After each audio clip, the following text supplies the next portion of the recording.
Hi everyone, in this clip we're going to start refining some of our shapes and forms and adding some color to our concept.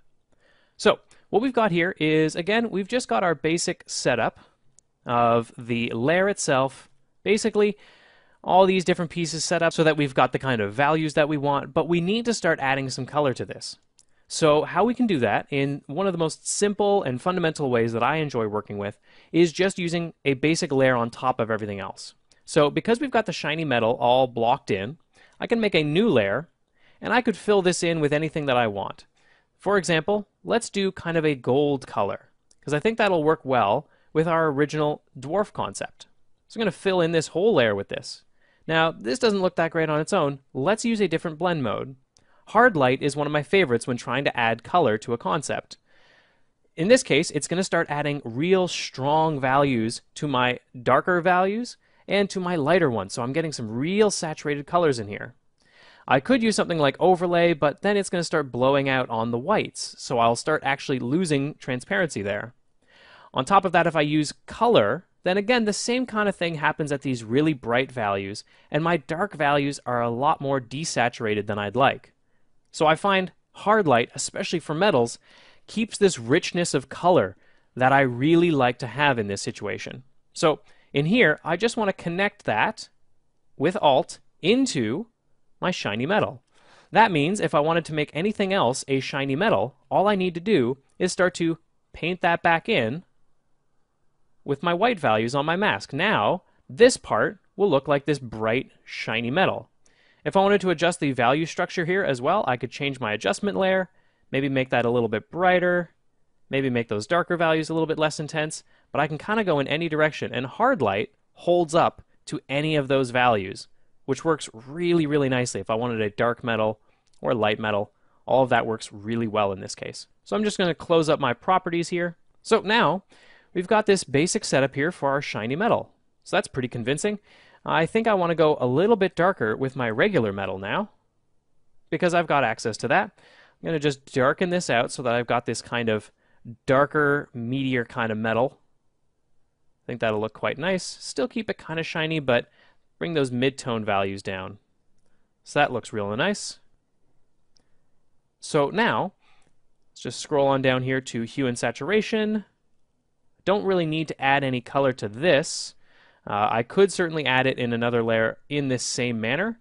If I wanted to add some blue to this in some way, maybe go with a more of a blue hue, could fill in with that. But in this case, I think I want to go a lot less saturated, maybe even hint it towards purple. And in the fact is here, I just want to keep this a very, very low kind of value. So for example, this is only going to just lightly hint at a blue kind of tone here. But again, it'll be hooked into the metal section, so that's all good. And my base gray will just do the same thing. Just hook these up together. And in this case, I want to go with a red tone, because that's going to fit the color of my dwarf. So this will go on top. Now in this case, I could go with normal, or I could go with hard light. I may get a little bit too much saturation from hard light for a cloth. So I may want to switch this to something like normal, maybe reduce the opacity a bit. But in this case, for example, I think hard light will do just fine. So now I've got the basic structure set up here. I can start changing the colors or where these things go as much as I want. So for example, I may want to actually just remove some of the gold from this section because it looks just a little bit too intense for this piece. This is where you start to kind of check your values. Figure out what the pieces are, how they look together. For example, I do like the red through the center here. Could be any kind of color that we want, but I like a color contrast here, a broad blade section that looks clearly like a blade. Basically a big gray section. And then some ornamental parts towards the top and bottom. But some of these might seem a little bit too intense, so let's start to change up the value scale a little bit here. Let's maybe add just a little bit of gold down a little bit lower so that the hilt becomes a simpler structure. I think I'd like to incorporate back in some of the sort of metal sections in here, which I may need to include in here, but we'll see. Let's just pull away from this. We can start to see what that results in. So actually having a little bit of red in there is kind of nice, but if we had the blue or the sort of gray in here, what would that look like? I kind of like that setup a little bit more. That works out pretty decent. It's a little bit dark in here, but we could brighten that up. Now, what about excluding some of that from down here as well? Because in this case, for example, I may want this section to have a little bit of that gray in there too. But again, the metal needs to be included in here, so let's get that in. We can just paint that in. We don't need to be too precious about this. We're just trying to figure out the broad ideas here. And that's pretty interesting. I kind of like that. So maybe let's start to add in a little bit of that gold through these sections, through these bolts. That looks pretty interesting. And we start to get an interesting structure here, something that I'm enjoying. Now, of course, we could change this at any point. If you wanted to include more gold or like an extra gold band through here, like maybe this extra section has a gold part to it, you can absolutely start doing that. Even though we didn't do it in ZBrush, it doesn't really matter. At this point, we could start to continue playing with our design through this section, seeing if parts work, seeing if we need to reduce or remove certain sections. At any point during this process, we can try and fiddle with any of these various parts. Again, I'm just removing certain sections here to try to clarify whatever might be metal and what might not be. In this case, for example, as I zoom out, because I always try to see this thing from really far away, we always want to remember what the setup is for our concept. This weapon's going to be seen from generally far away. If this was a first-person weapon, I would usually look at it this close, but it's not. We're going to look at it from far away, so we've got to see what the general structure of it is. In this case, for example, this structure looks a little bit weird to break it up like this. I want to make sure that the hilt looks very clear from far away so that you get that nice big shape. And so what that means is there's going to be a couple design changes here, which is not a big deal, but it does mean that we need to refine a few parts just to make sure there's the proper amount of clarity here. So for example, this section, let's maybe add a little bit of a highlight here so that it's clear that this section has to sort of break off from the other part so that we can make these two look like they are separate pieces from each other. So that's pretty good. Next thing we want to do is just clarify some of our basic structure. In this case, for example, simplifying some of our big basic shapes.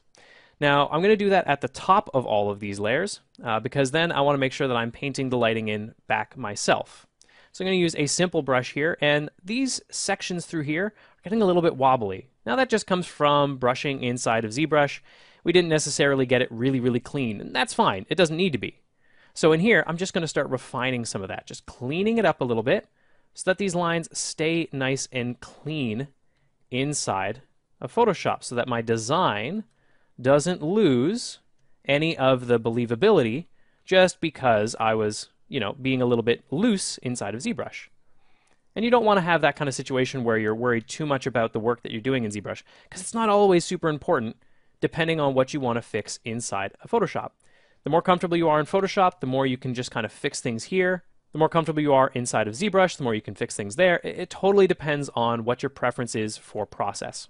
But that process is pretty individual. It doesn't really matter which way you go with it unless your studio needs you to go in a very particular direction. So at this point, I'm just kind of clarifying certain structures here, making sure that they read well and look good. There we go. That's pretty decent. Let's just kind of come in through here and refine any sections that look like they don't quite fit. So that's pretty good. Pull certain sections out. I'm already pretty confident with the color choices that I've made here, so I can kind of just stick with them. But that's pretty good. Again, just kind of clarifying any spots, for example, through here, where things aren't quite as clean as they should be. Now, one thing I do want to do is my resolution's just not quite high enough. So for example, if I make a new layer here, you'll see as I start to brush on, I'm actually dealing with a very low resolution here. So let's just change that. Control-Alt-I will bring up my image size adjustments, and I can see this is a pretty small image. It's perfectly fine to work at a smaller size. It's not a big deal when we're working with certain kinds of concepts, but in this case, I want to be a lot bigger than that. It's just going to be easier to work with. So let's go to 2500. Let's make sure that constrained proportions is turned on, and just increase the size here. There we go. It'll take a second to just kind of increase that because we're increasing it quite a bit. But once that's done, we'll have a much higher resolution image to work with. Now, it's not a big deal that we've had to scale this up because we didn't have a lot of detail in our original sculpt anyways. But now this means that I can get much easier kind of painting going on, and that'll just be a lot more manageable. So now I can kind of just brush through some of these sections here, maintaining some of the highlights through any of these parts where I want things to look particularly shiny and clean, and make sure that all of that looks good. But there we go. Some of this is all cleaned up now, and we could still continue to refine this cleanup process as we go.